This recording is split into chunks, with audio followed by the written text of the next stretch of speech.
নমস্কার। আজ পাঁশকুড়া বিদ্যাসাগর পার্কে অম্পিতাদির ডান্স ওয়ার্কশপে ছিল কিন্তু আমাদের এই ছোট্ট হ্যান্ডমেড জুয়েলারি স্টলটি। আজকে এই স্টলটি দেওয়ার থেকেও বেশি এক্সাইটেড ছিলাম কিন্তু সম্পিতাদিকে এত সামনাসামনি দেখবো বলে। এই দেখো আমার স্টল, আর দূর থেকে দেখা যাচ্ছে যে সম্পিতাদি আসছেন।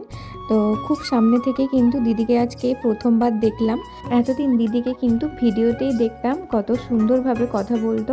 আজ কিন্তু সামনে থেকে দেখলাম কত সুন্দরভাবে কিন্তু দেখো আমাকে দেখে এত সুন্দরভাবে কিন্তু হাসলো। দিদির এই হাসিটাই কিন্তু সবাইকে মুগ্ধ করে তোলে। এত সুন্দর ব্যবহারের জন্যই কিন্তু আজকে সে এত বড় ডান্সের টিচার। তো সম্পিতাদিকে তোমরা কারা কারা চেনো অবশ্যই কিন্তু কমেন্ট করে জানিও।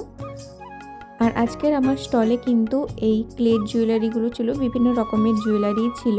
তো ছোট্ট কিছু ক্লিপ তোমাদের সাথে শেয়ার করছি। সমস্ত ধরনের কিন্তু জিনিস ছিল, যেমন হ্যান্ড পেন্টিং ব্যাগ ছিল এবং 5 টাকা 10 টাকার কানেরগুলোও কিন্তু ছিল। তারপর কালো মাটির হার ছিল, অক্সিডাইজ, তারপর এই কুলোটা ছিল, তারপরে বিভিন্ন রকমের কিন্তু জিনিস ছিল আজকে। তো তোমরা যারা যারা পাঁশকুড়ার সামনে আছো, তো কালকেও রয়েছে আমাদের ওয়ার্কশপ, তো তোমরা চাইলে কিন্তু আসতে পারো। আমরা থাকছি কিন্তু সকাল 10টা থেকে সন্ধ্যে 7টা পর্যন্ত। তো যারা যারা আসতে চাইছো তার মধ্যে এসো। আর অনেক নতুন নতুন কালেকশান আছে, ভিডিওর থেকে তোমরা কিন্তু সামনে দেখে জিনিসগুলো বেশি ভালো লাগবে।